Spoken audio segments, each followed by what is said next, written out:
Welcome to another episode of TSW, and today we are going to learn a lot about retail, a lot about AI and everything. Now, as a user, I don't understand retail much. As a consumer, I just know how to go and buy things, right? But there is a lot of complicated web of things behind the scenes, which actually makes it, easier for all of us to go and purchase things. But if you look closely, it's a very, very complicated thing. Now that AI is here, it makes it much more interesting and much more efficient. I don't know, or makes it much more complicated than usual. So today we have someone who's just gonna give us a walkthrough of everything, and we are gonna learn a lot of things. So let's get ready for another insightful conversation. Thanks a lot, Kulbhushan, for having me in this podcast.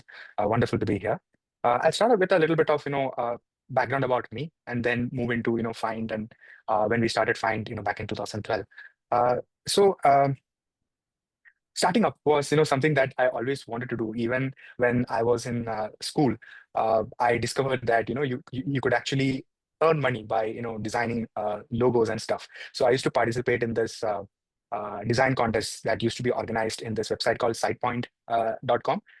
Now later then it became 99 Designs and things like that. So I used to look at the briefs for logos people used to put out there and used to participate in those contests.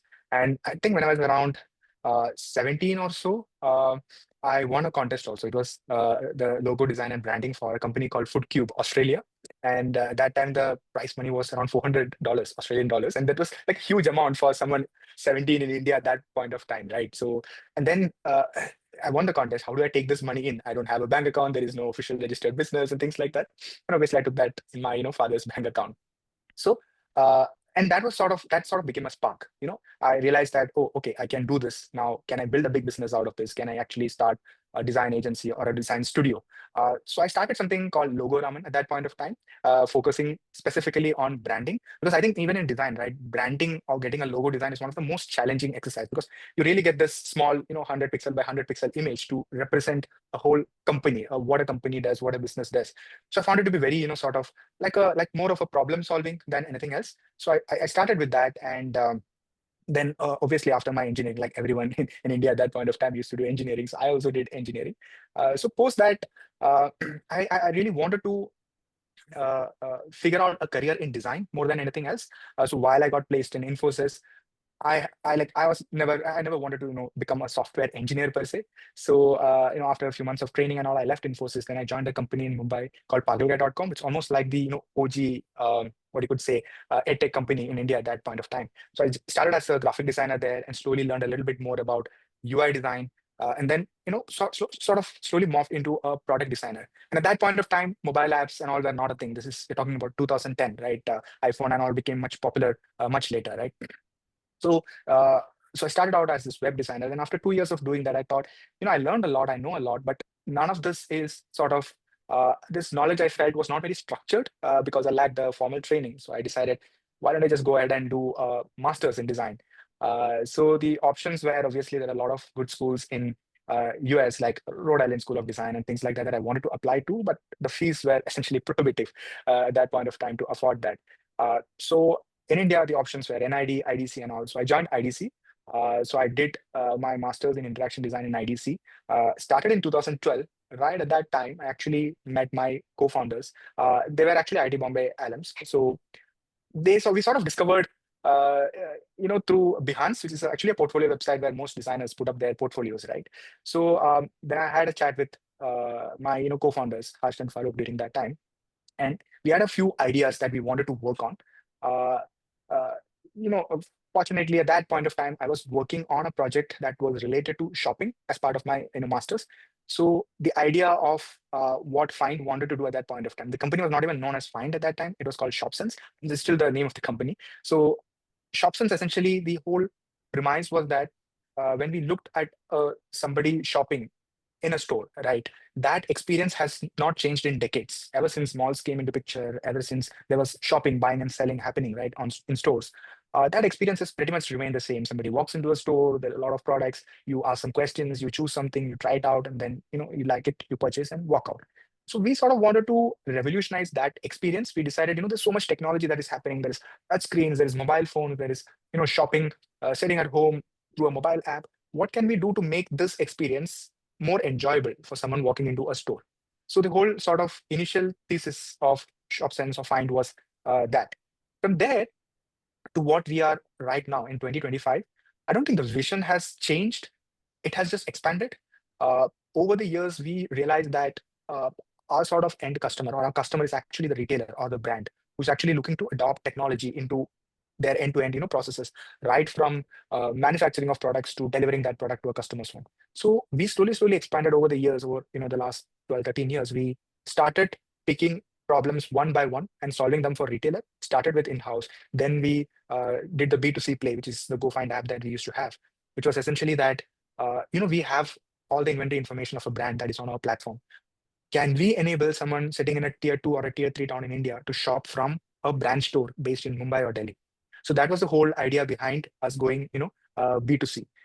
Then from there onwards, any for a brand, right? They're selling through multiple channels at that point of time. There was a point where they used to keep almost separate inventory for each of the channels, like some for their website, some for the marketplaces like Amazon, Flipkart, and all, and some for their own stores and things like that. So we thought, can we take all this inventory and allow the brand to list their products anywhere they want, whether they want to list it on their marketplace or list it on their website, sell it through their store. So that became the core focus of the platform. So from there, we started building out an order management system, warehouse management system, transport management system. So any tech a retailer or a brand requires, we do that. So that's how the vision has sort of expanded from simply doing something in store to everything a retailer wants to do. So, what a journey, and kind of describes the entire how the Indian ecosystem and our mindset evolved over the last decade or so, right? Yeah.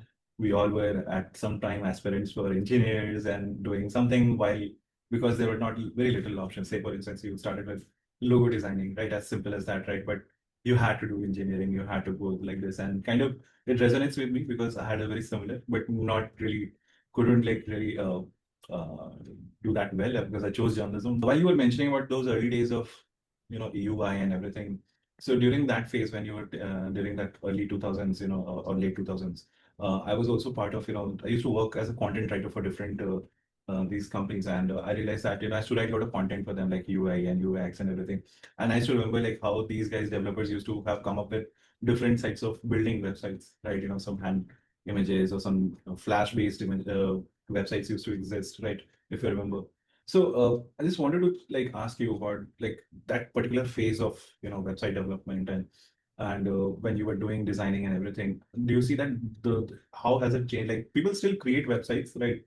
But that the conversation around website design has like kind of evaporated. It's nowadays it's usually mobile apps like where they have shifted the focus maybe. But whenever you see a website like right now and you see that okay this thing could have been designed better, does it strike to you like do you still have this internally going on in your mind?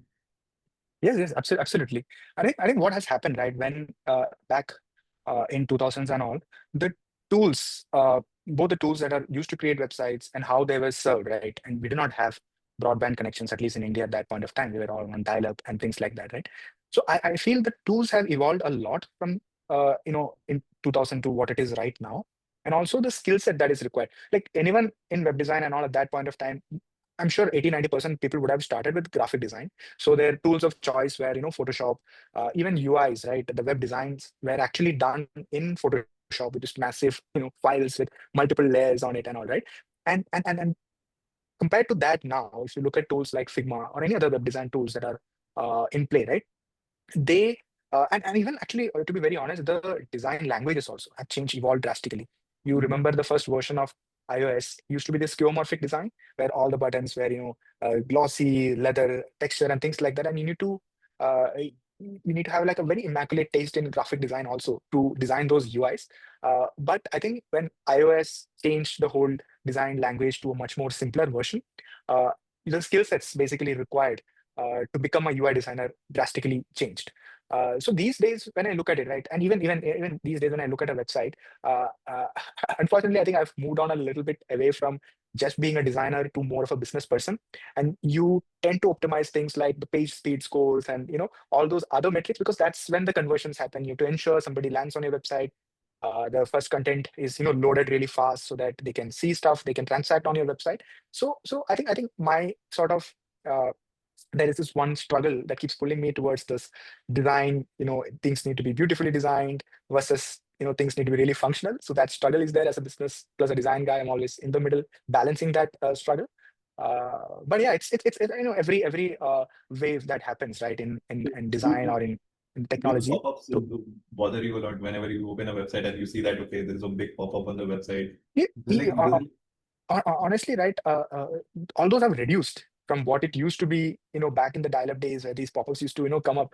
Those things have changed a lot because user preferences, even businesses have realized, right, if you keep irritating the end user with these sort of pop-ups, they're going to bounce off your website.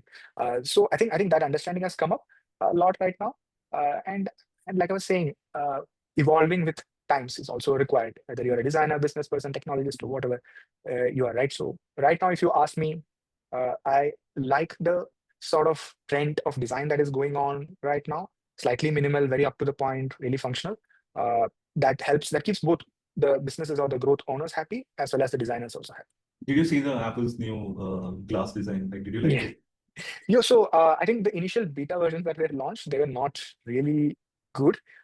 From that to what they have released finally, a lot of toning down that they have done. Initially, the beta versions I tried out, I really thought that the accessibility factor was really poor. Somebody who uses glasses or somebody who have vision problems and things like that, that accessibility factor was completely missing. But they've toned it down a lot right now. And then you get, and one thing with design is that, right, you get used to anything that you're provided as a user. Now you have no choice. You're continuously using it, and you get used to it, and you forget what was there previously. True. True. And when so I think I was just looking back at like older versions of Facebook or Instagram, right? And then you realize, oh, okay, I forgot only like how it used to look and how now it looks very weird, like because of the screens have changed and the kind of resolutions we have. But Absolutely. like we were being happy and figuring out all the functionalities without even thinking about like how does this look or how it should be. I think one of the remarkable changes I think in mobile experiences from I vaguely remember is this. I think Google's material design when it came with slightly flatter look to Yeah. everything. So then everything started looking slightly sleek and minimal. I don't know if that is the right word to use also here. So once you mentioned about design and everything, then I just started thinking about what all how our user as an experience, and also someone who is so deeply connected as a, I'm sure that there is a lot of deep connections to that phase of your life, right? And you going to be fondly remembering it. Okay, I did this, designs and this. So one thing which I wanted to understand, like, for as a logo designer, right? Once you design logos, right? And so when I was starting out, like, I don't want to make it about me. So I just thought of three things, I just wanted TSW, like written as randomly, and I just ask someone just to design it, okay, and it's the bare minimum which I did, right? But when I look at all the logos, say for instance, I think a lot of car companies do very well in terms of their logo designing, right? That by just seeing a T in a certain shape, I can know it's Toyota or another brand like this, right? So how do you? I want to understand, get into the mind of people, especially creative people, when they design logos. How do they like make it much so memorable? Okay, this thing is this, right? And I remember, do you remember the Myntra's logo thing which they had done, Uh, rebranded, and then it looked very weird, and then everybody had to like call it out and all that. So they had to yeah. put. So and also realize that if something goes wrong, it will immediately be called out, right? I think I remember Netflix is when it started just showing N, Mm. right? And then it was such a pushback, right, at that time. So how do you like ensure like that logo is so memorable? Like how do you what is the process like, and how do you accept it? What is the criteria to accept some like what does the company say when they accept a design? How do you convince that story? Like if there is a story to be told in that. I think honestly, right, with uh, with logos, right? Even in FYND, we do design a lot of logos for the internal platforms, as well as the AI platforms that we have. Um, I think one of the main things that I've seen happen a lot, right? Why do logos get accepted by the client or by the whatever the committee that decides, okay, this is the logo that we should go with. I've seen always a story being pitched by the designers. There is always, you're never seeing the logo in isolation. And this is one of the tricks that I also learned long time back when I used to design logos. If you send them a single graphic or an image of a logo saying that, oh, this is your logo. Do you like it or do you not like it? Most of the times people will be like, we should try more. We should, explore more variations and things like that. But the moment you take that logo out and put this whole brand story around it, put this whole color palette around it, put this whole placement of this logo in multiple places around it, suddenly people start seeing it in a very different light. It is could be the same logo, but the fact that you did this whole extra work and there is this whole story being told, uh, and the ability of a designer to capture that story from the client determines everything. And if you're able to really bring that story out in your design, usually those get accepted. Then the real test happens where when the client has one story in his mind, the customer has some other story in their mind. And when these don't match, obviously backlashes do happen. Another major thing that happens in a lot of logo design is that, right, especially when you're playing around with shapes per se, uh, you inadvertently end up creating shapes that might remind people of other things, not necessarily good things always. And then that's the only thing that I can see in that, and that's always the thing with shapes. So whenever I see my team designing a logo, I always tell them, simply print this out in black and white, look at it from a distance, turn it upside down, look in all sort of angles and directions, and see that whatever you want the end customer or audience to see, that's what you actually are showing and nothing else. So that's some few tips and tricks that people use while designing logos. Uh, and then again, right, how sort of minimalist your logo is, or how sort of design rich your logo is simply an extension of the brand story that you want to sort of convey. Interesting. Like, because this logo thing is like something I've been always wondered, like, what goes on, like, how do they come up with this?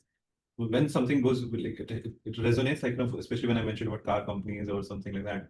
And I realize, like, how important this is for branding, right? Just if you see certain letter written in certain way, or just even if you look at India's rupee sign, the R and R, Yeah. Hmm. combination, right?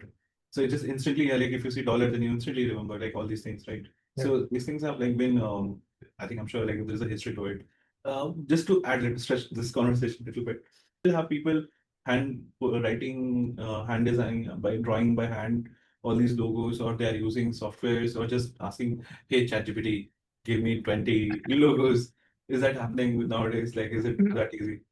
I just see, honestly, I think all things that you mentioned, right, all those combinations keep happening. But at least within Find, one of the things that I've realized is that people who are good with branding and logos, we do have few specialists who do overall graphic design, as well as are very good with understanding a brand, understanding concept, and being able to translate that into a simple graphic or an artifact, right?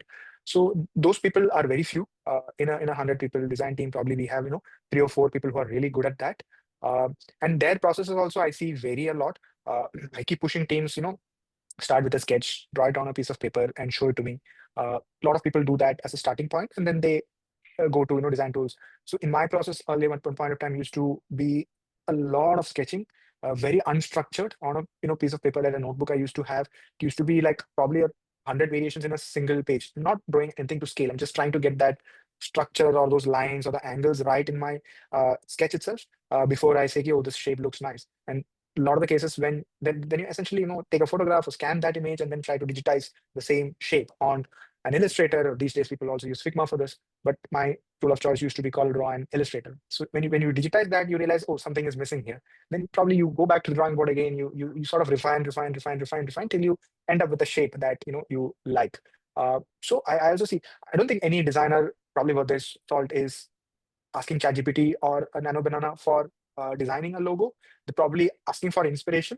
They're probably setting up their mood board with the help of these AI platforms. But other than that, I feel in the whole of graphic design, if you take uh, designing logos or branding is the sort of the most toughest problem that you can solve. And that requires a lot of designers' personal insight also to come into the picture. Let's come back to the, like, find, right? And you started with saying that the shopping experience hasn't changed, right? And which is very true, right? If I go to a mall, or say I go to Shopper Stop or Lifestyle, there are a few people who are gonna just say, hey, we have come up with this, or people are for that matter, right? We have come up with new products, if you want to try it.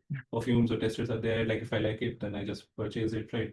And if I don't like it, this stays. But more or less, the way we have been purchasing things have been the same. In the West, if you remember, Amazon tried with Amazon Go, where, like, a very uh, very contactless kind of shopping where you just pick up, it automatically gets deducted and so on, right? So help me walk through, like, with the, I just focus on this part of the business where how do you see things have changed and what has not changed and what should be changed? I think checkouts, if you see, right, has improved a lot.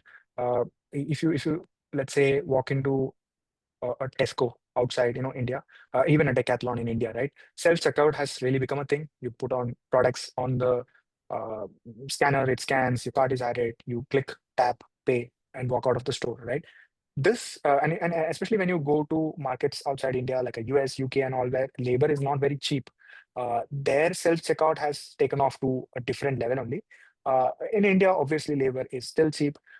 Then obviously, I think Kunal Shah of Cred talks about us being a very low trust society. So we do have people at all points to keep, checking. There is two people to check the bill that you just got from the, cashier and things like that. But those things I'm sure will evolve. Self checkout is where a lot of technology adoption has happened, both in India as well as abroad. Then a lot of things happen in the back end that probably the customer is not aware of, right? Back in 2010 and all, if you walked into, let's say, a shoe store, right? You tried out a lot of shoes, you like a particular model, but if it's not available in that store, usually the store rep used to say that, why don't you come back on the weekend, come on next week, I'll get it ordered from my next store, or I'll check in my warehouse, keep it here, you pick it up at that point of time and go. But right now, because the whole inventory for brands have become omni-channel, and Find actually plays a big role for a lot of retailers in the country. What it allows you to do is that I like this particular shoe, I want this particular size. Okay, it's not in the store. Can you send it to my home?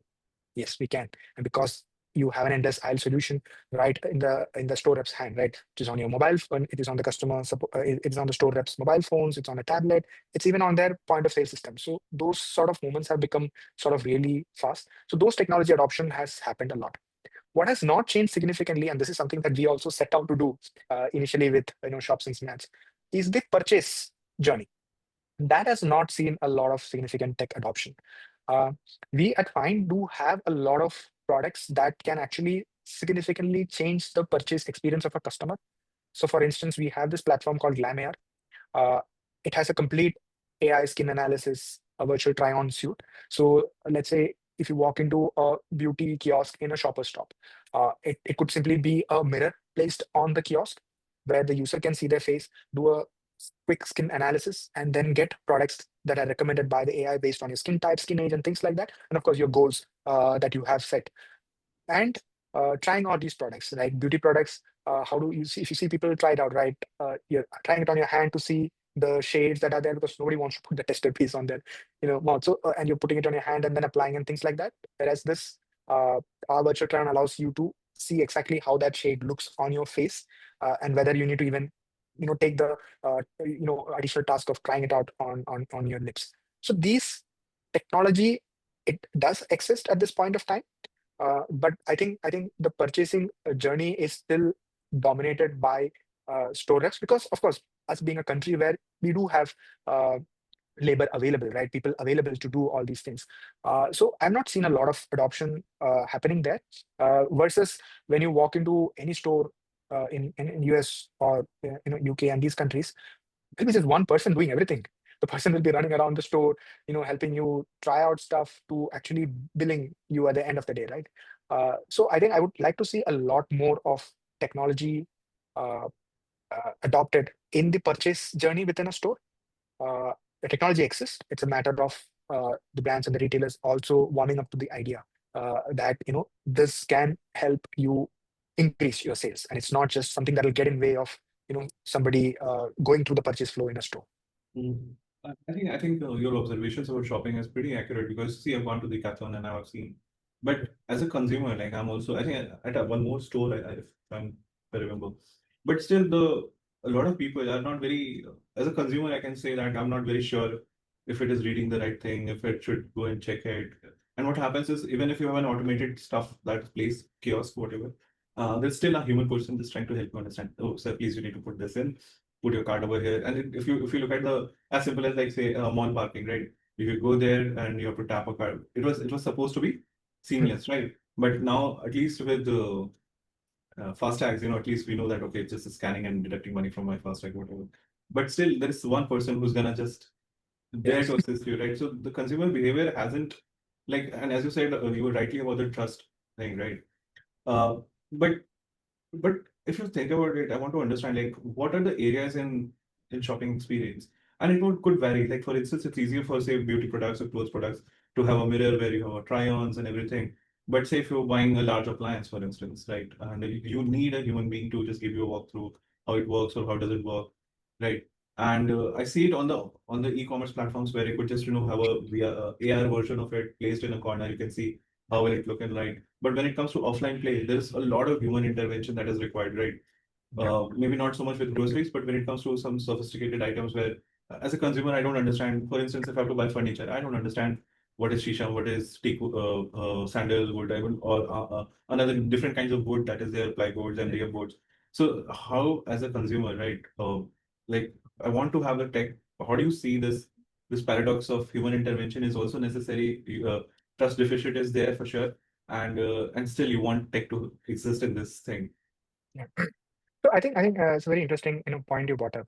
Uh, I have bought a lot of large appliances like everyone else, obviously, and things like, let's say, if you have a dryer machine for your clothes, or let's say you bought an oven that has a lot of complicated setups and things like that, and we usually call the installation person to come to our house, and the amount of information that he gives you within 5 minutes he's giving the demo is really high, and you can't grasp anything in that 5 minutes, right? Most of the time I see uh, my wife or me holding a mobile phone and basically recording what they're saying, and then when you want to really use the tool, you're replaying that and see, oh, he told this, he told that.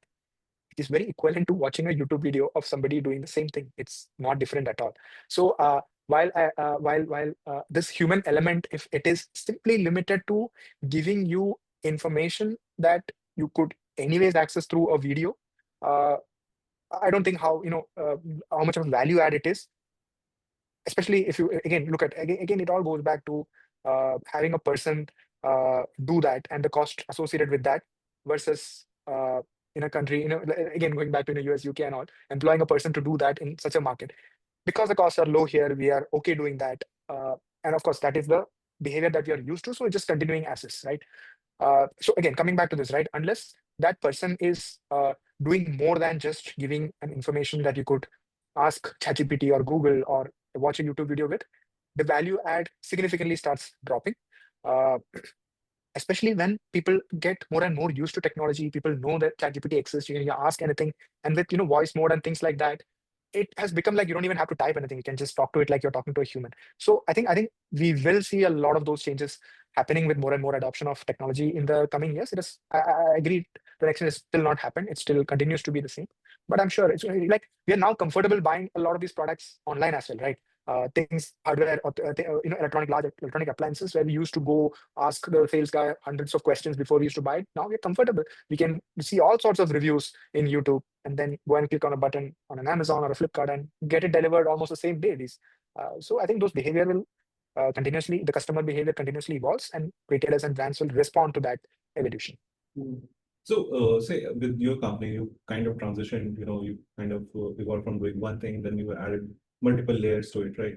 I want to understand, like, right now, what, and if just to help our reader audience understand, like, for instance, what are the aspects of a retail, or when a consumer walks in a store, what are the find enabled products or services we are going to see, which I might not know? Yeah. So for stores specifically, we have something called Store OS, Find Store OS.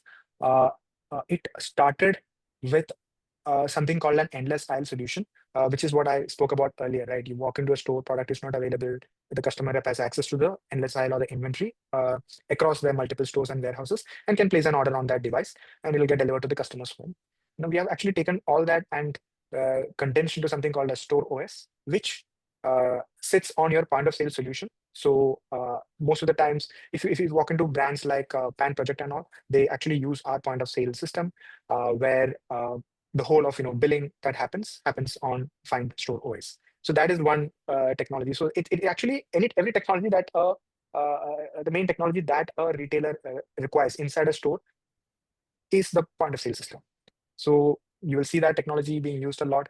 If you walk into uh, beauty brands, and some of them are actually right now in deployment phases.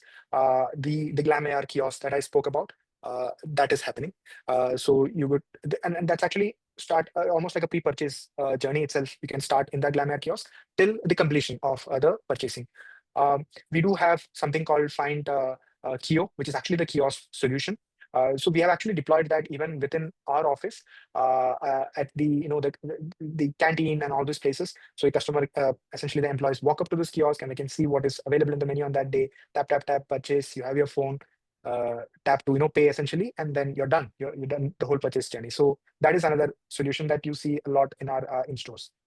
My wish list is just to do something for grocery. You go to big bazaar and the guy is just hitting the gun for a small Yeah, item, a biscuit to a big stuff, and then he's just doing something right and it's like, and get the on the weekends and festivals the queues yeah, are very long on. So if it is possible, it's my wish list as a middle class yeah, person. What if you yeah, can have like just put all the stuff there, right? And then yeah, just automatically scans, gives you the bill, right? yeah. And I never understand what the security guards looks at, whenever I exit Big Bazaar.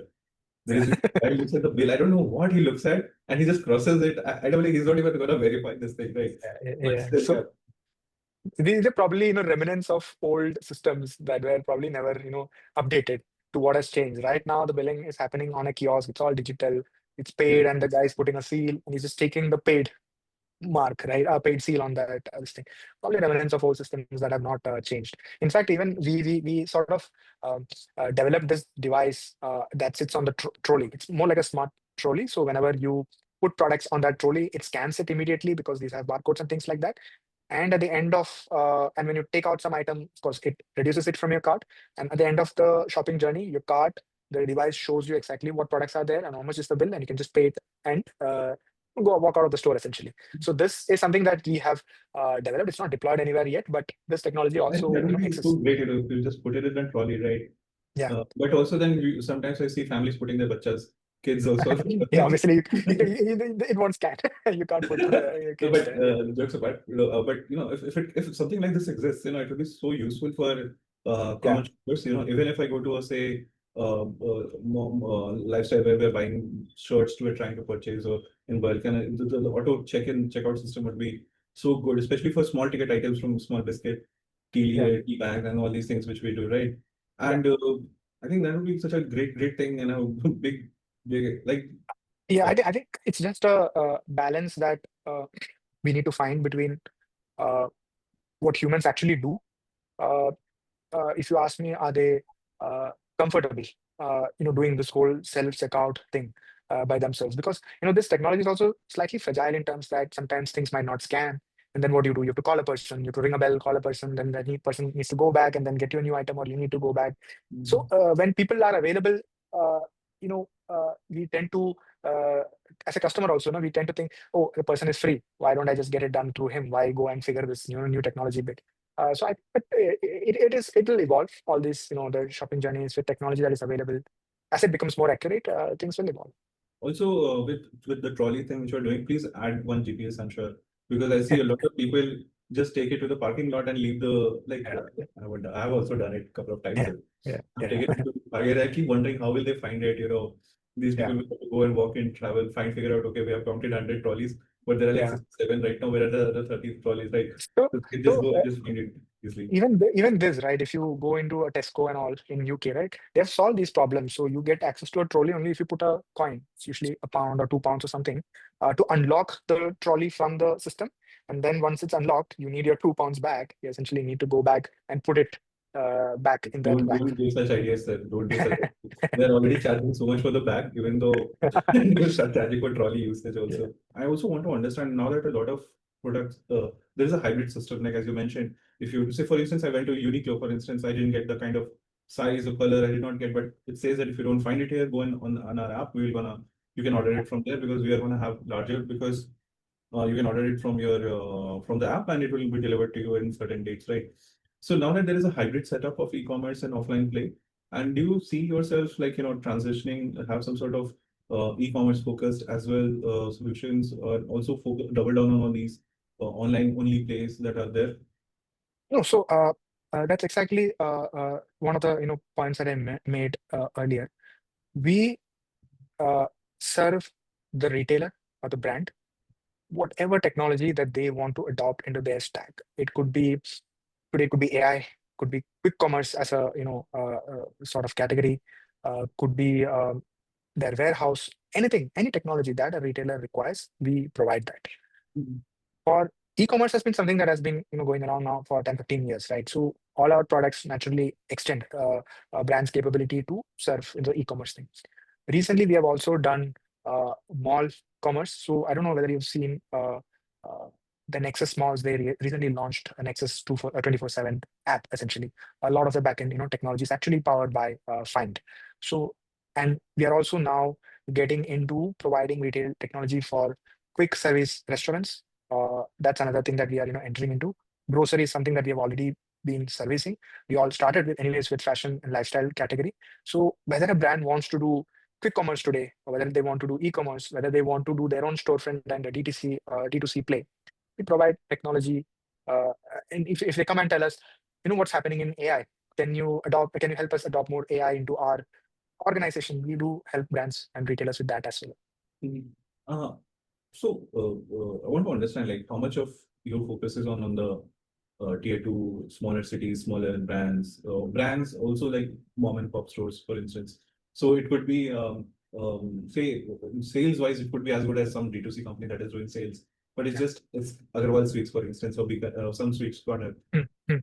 Think something like this will reach to these people also, a high-end technology-enabled solution, which might still look traditional, but still at the back end, they might be using, say, Find solution, for as simple as say, but because from I understand they are big in terms of revenue wise, they are big, they're large, their footfalls are high, right? But it's just that they happen to be very conventional and traditional. Do you see technology some sort of? I see them using now, of course, computer and just feeding information over there, right?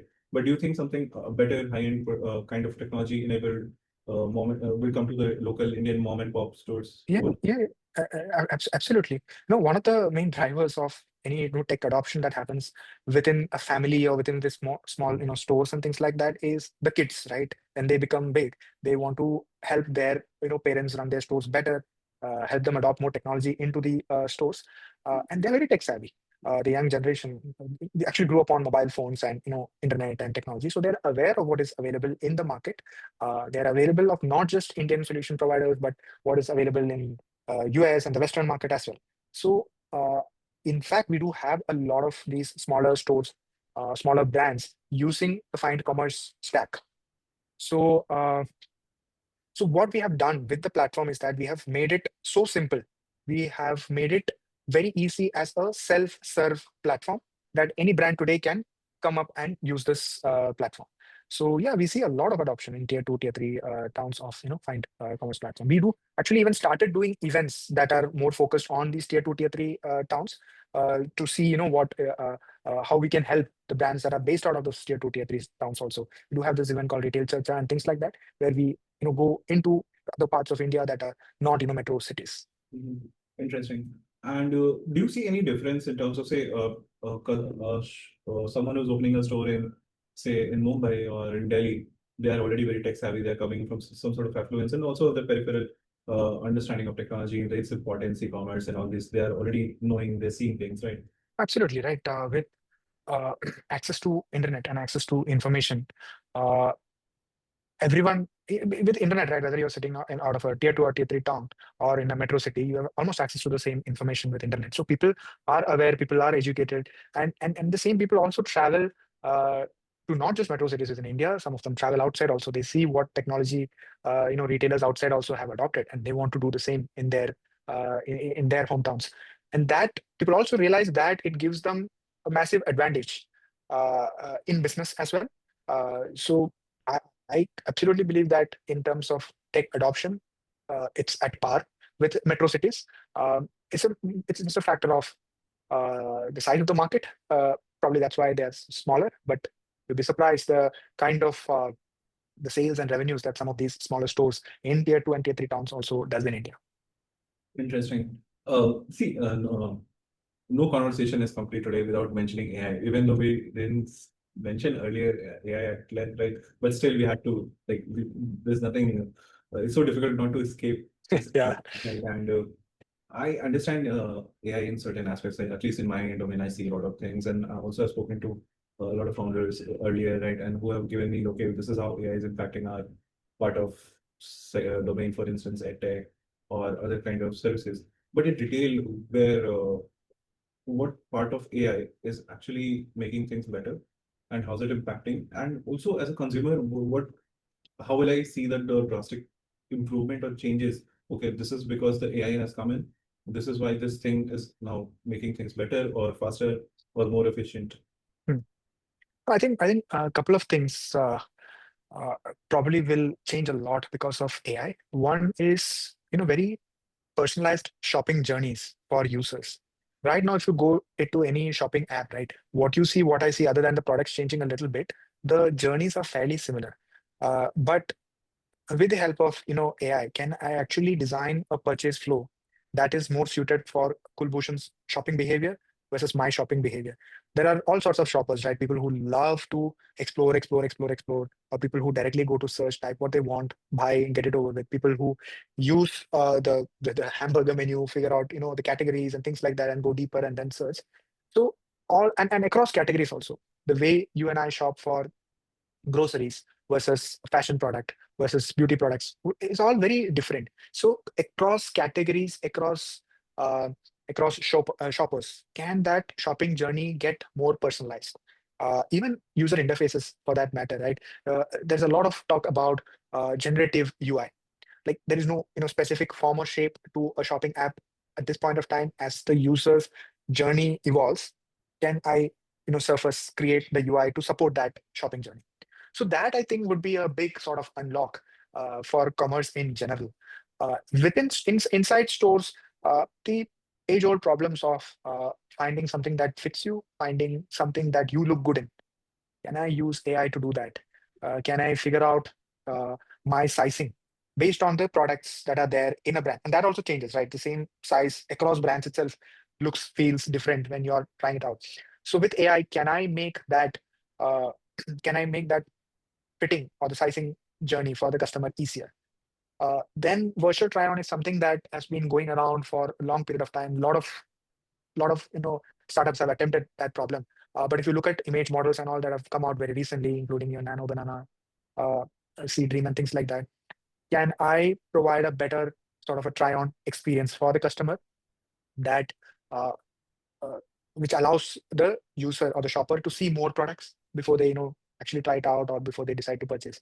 So can I bring those sort of efficiencies with the help of AI in my in-store shopping journey?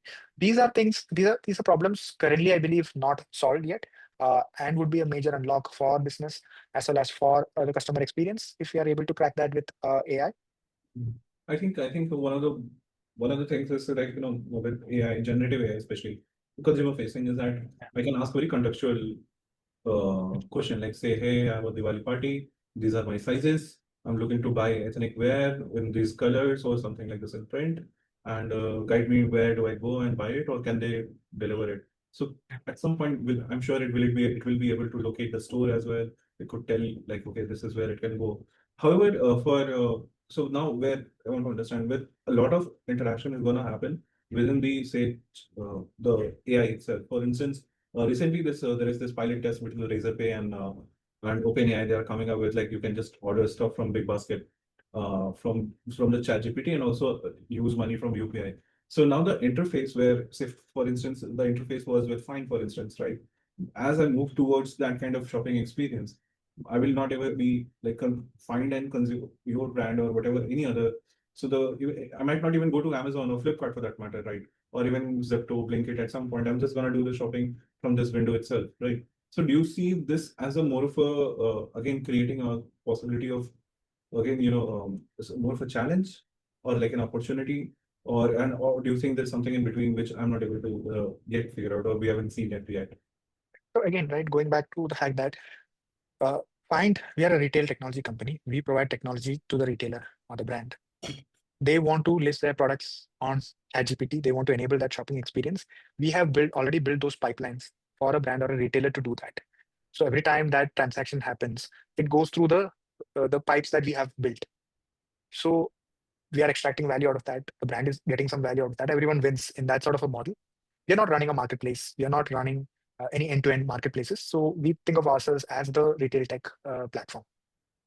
Got it. And also for you, also for your company as well, and apart from say, besides some codes, like I want to understand how you are using AI, and so far, what has been your experience, and how do you see it evolving in the few months or years? So personally, right, now over the last couple of years, we have expanded from just India to global. We started with Middle East. Now we are in Southeast Asia, and then looking at markets both in UK as well as Australia. Uh, Earlier, when any company probably wants to expand to a different geography, there's a lot of learning that you need to do. So you used to sort of employ market experts and consultants who understand the market, help you do market research, and then give you this is what ABCD thinks you should be doing. Now that sort of research has become completely automated. I do have a lot of research reports that I have read personally. I've made notes on them. All this is fed to multiple LLMs essentially. Some are created as projects within ChatGPT. Then there are Claude projects that I'm doing because Gemini is also there. So these tools sort of uh, help me cover out the research part, the market research part. And this is sort of in a continuous process. As and when you learn more about the market yourself from multiple sources, you're either adding those sources into those projects or you're adding your notes to ChatGPT. And it is also learning. It is also updating its memory based on what you have learned. So this is something that we have done, significantly a lot in the last, few months. Um, Do you see right now the AI adoption is pretty in its early days in the industry, or we are at some midpoint, or do you think that still, and if you compare it with adoption in India, and of course now that you have an understanding of other regions as well, so how do you see that where is the AI right now in this ecosystem at the moment? I think honestly, if somebody tells you that they've completely adopted AI into their systems and their AI sort of adoption process is complete, they'll probably be lying because things are evolving at such a rapid pace. To simply keep up itself has become really challenging. So I would say most of them are at the starting phase of their AI adoption journey. The things that were possible 6 months back and things that are possible now are drastically different. So you cannot have sort of a rigid framework or a rigid sort of criteria of AI adoption. You need to be nimble. You need to be flexible enough to keep updating things. That completely involves abandoning directions that you have taken, reworking workflows that you have set because the capabilities of that AI provides also have improved significantly.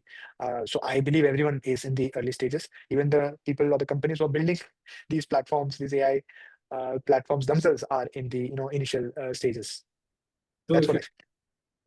if you meet someone who is getting getting into retail for D2C, or maybe you're trying to build something marketplace or anything, and he's pretty new, he doesn't understand AI. So, and how will you? What would be your suggestion? Like, what would be your tips? Like, okay, if you want to go start your business, these are the tools at hand, and this is how you can make most. What will be your advice to him? So I think a lot of those advice is anyways available on the internet. You can basically ask that same question to a ChatGPT or a Claude, and it'll give you answer. How you should go about breaking this down.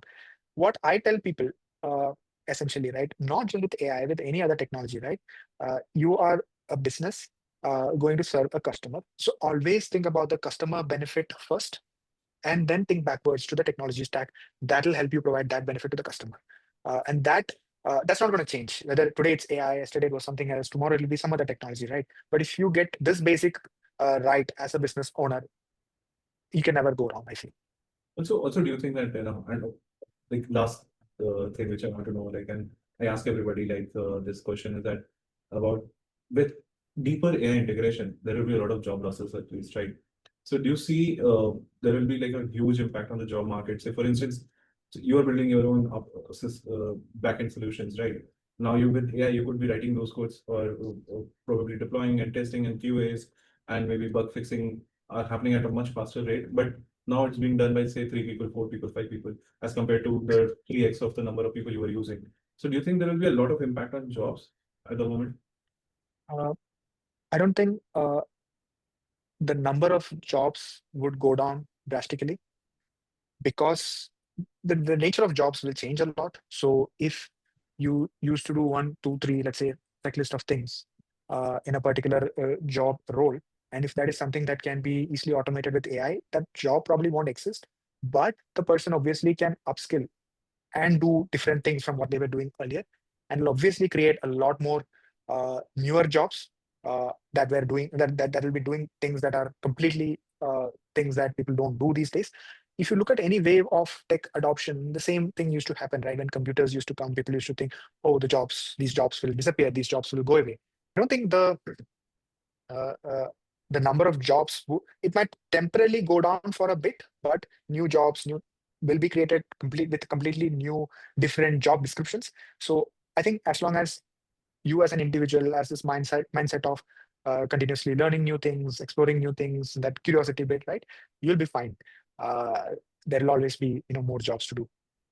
All right. I think that is all I had planned to ask, and a lot of interesting things. Thank you so much for being part of this conversation, and it was lovely having you here. And today I got to learn a lot about designing AI and also the retail part. And also, again, I would request the FYND team to come up with the trolley system, automation system very soon. Thanks a lot, Kulbhushan. It was lovely speaking to you.